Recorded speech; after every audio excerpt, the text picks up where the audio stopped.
In this video, I'm gonna walk you through how to master Squarespace buttons in a way that you can get the most value for it and use great principles of design so people know where to click, what to click on as a transitional call to action, and understand everything in between. Let's get into it.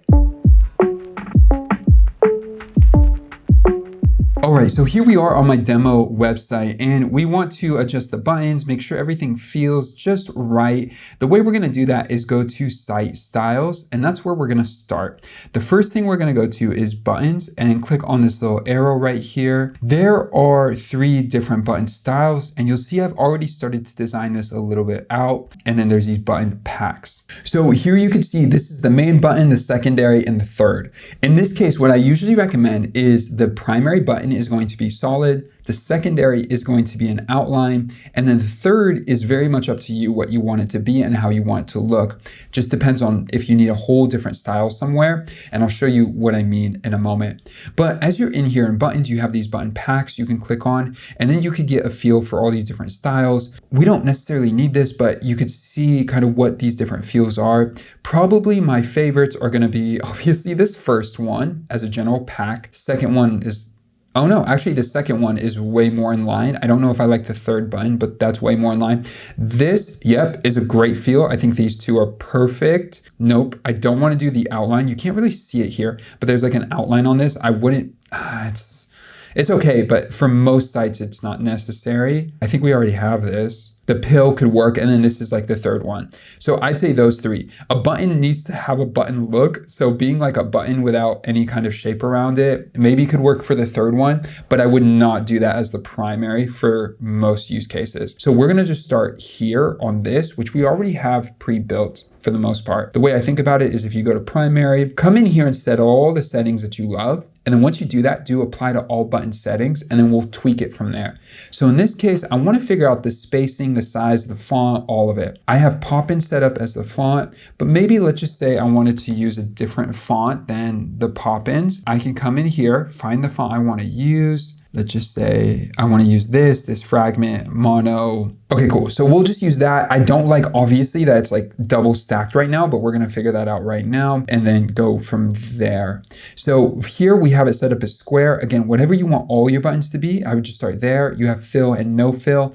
In this case, you could have like the rounded corners. You could do custom rounded corners if you wanna do that. Keep it simple. I think this or one of these top 3 is the best. These become very dramatic. So I would just probably stick with one of these top 3s. And in this case, I'm gonna start with this one and we'll use that as our main button, which looks really nice already. Outline, on this case, I'm not gonna add the outline on this first button. We are on the second one. Padding, gonna do it custom. And in this case, you could play with it as you like. Top and bottom, I think 0.6 is great. Only issue I'm seeing right now is 2.2 is a little bit much. I'm changing it, but there we go. So 1.4 is a little bit too tight. I probably will go 1.6. Maybe this is 1.8, but let's do this actually. I'll do 1.4 here. Yeah, and I'll do 0.6.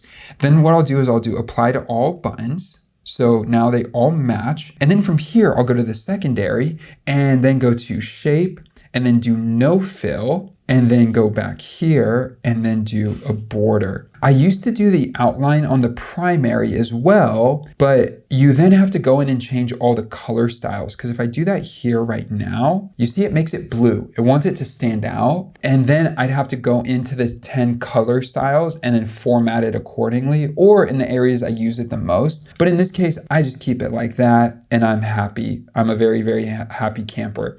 The one thing you'll notice though, is that now this button is a little bit taller than this one. So this is what we call transitional call to action. This is the main one. So hey, you come to my website, the main thing I want you to do is book a consultation. That's this first button. The second one is, if you're not ready to do that, watch this video. In this case though, it's a little bit taller. So what I do here is I change this 0.6 to be a little bit tinier. 0.4 might be too small and 0.5 might be just right. Let me see. It's a little bit taller. I could live with that, but if you really want to get particular, you could do 0.45 and that might get you exactly what you want. Play around with it there. For left and right, I'll keep it at 1.4 and we're good. Then we'll go to this third button style. Now, you could do a lot of different things here and it really just depends on what you need. In this case, let me see, font weight. You could change the font size to be a little smaller. So instead of 1, maybe I take this to 0.75. If we could just do 0.8, that's perfect, just like that. And then because it's so small, the two things I would probably change is this doesn't have a thicker size, but what I would do is text transformation uppercase. Makes it a little bit easier to read, just like that. So this is like a mini button.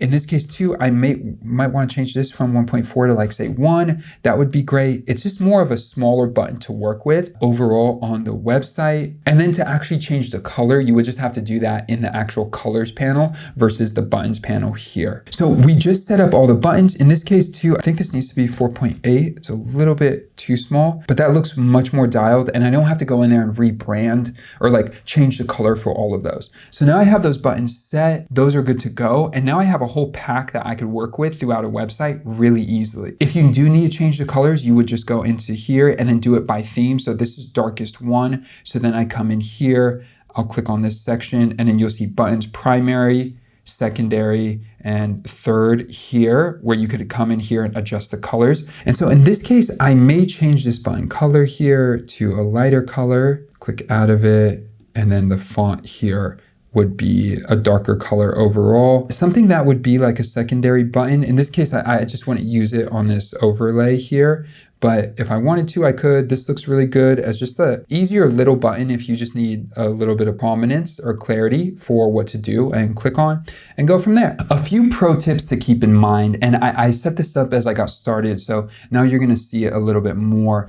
But let me just do this really quick and just duplicate this to kind of show you what some options are here. Now, when you're working with the grid, if you hit G on your keyboard, you'll see here, there's a few things. First and foremost is, when you think about desktop and mobile, I personally like to control the size of the button with the right spacing so it's consistent across the site. Squarespace offers this fill option, which works in some use cases or could work across your site. But generally at that point, it does become a little bit of a different beast because you are now subject to whatever size the boxes are specifically. So this is a little bit too big, too small. There are benefits to that though, which I'm gonna show you right now. If I go in here, design fill, and what that can look like, and then see like a button like this with fill is just not gonna look the same at all. It's not gonna have this kind of experience, but I do want to show you the benefits of it and then some of the challenges. So this one gets cut off right here, which is actually a little bit too close.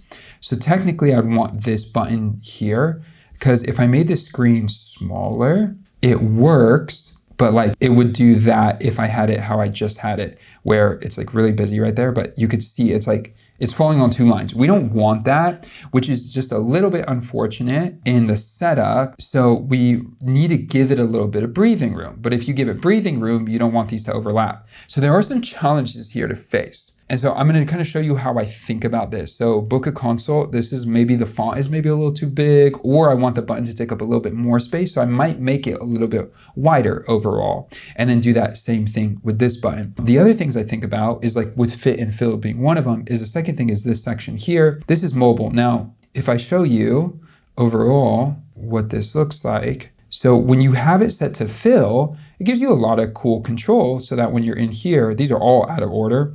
Let me move this up so you get a better sense of what's going on. These are all fit, and then these are fill, which looking at it, let me move this up so you get a better sense. And this is kind of just should be hidden, let's say. These two buttons look really good. Optimized looks really, really good if these were just the two buttons here. This can work really well, but again, you run into this whole like spacing issue where it forces like two lines potentially, and you may need to have the buttons fall on two lines. If the spacing works out just right, like in this case, there's a little bit of breathing room, which I like. I could drag that here, and then I could have this one here. Again, if it fit the right way. The only thing to consider is that these are not gonna look right because they're not centered in the block. Like for example here, if I try to center this in the block here, that looks much better. But then if I go back here, it's gonna look a lot different because you wanna give it breathing room. So there are some challenges to think about here as you are designing, and you would just need to play with those two kind of key categories overall and figure out how it all lays out. Generally, I never have blue overlap each other unless that's exactly what I want it to do. In this case, I would try to figure out the best use case. I'll go back here, I'll go to buttons, and then what I would do is I'd probably increase this 1.4 again to a number we had before, closer to a number that we had before. So in this case, I'll go to 2, and that may give me a little bit more to work with as I'm in the page, so it doesn't feel so cut off. It still kind of has an issue though. So you would just kind of have to go back and forth to figure out what works, make that a little bit smaller, maybe change the text. There is a lot of spacing on the font, so you could work on that where, for example, if I go to the buttons and I go here, the letter spacing is, I would change this to negative 0.02. That will make it a little bit tighter, maybe 0.03. You can see there, it's a little bit tighter overall, and then I would make that same adjustment here to the other ones as well. Like that, that can help. And then in this case, again, we change this up a bit. So I'm gonna go down to like 1.6 and then do that same thing here. 1.6, boom, and then go from there. Now let me take a look. So you are playing with it a little bit, but once you figure it out, it works really well, and you go from there. Again, this is a little bit tight, and so having 2 buttons next to each other becomes a little bit harder with this specifically, but it does look really, really good. And whatever you could do to figure that out is really nice. If you do want to stack them, you could do that. You could potentially push this up here and have this there. That looks generally good. Let's see, because they're a little bit closer, that can work. There's a little bit of finagling here to figure out what works best. This could work really well, but then in a case like this, for this 3rd button here, I'd probably just do a fit and then have it justified over to the left here, just like that. And then on this side of it, be able to figure out kind of what I want to do here with this mobile experience to make sure it looks the best, feels great. That doesn't look great. We don't want text on buttons going on 2 lines like this for something as simple as this. It just doesn't work. This looks really, really good for a header.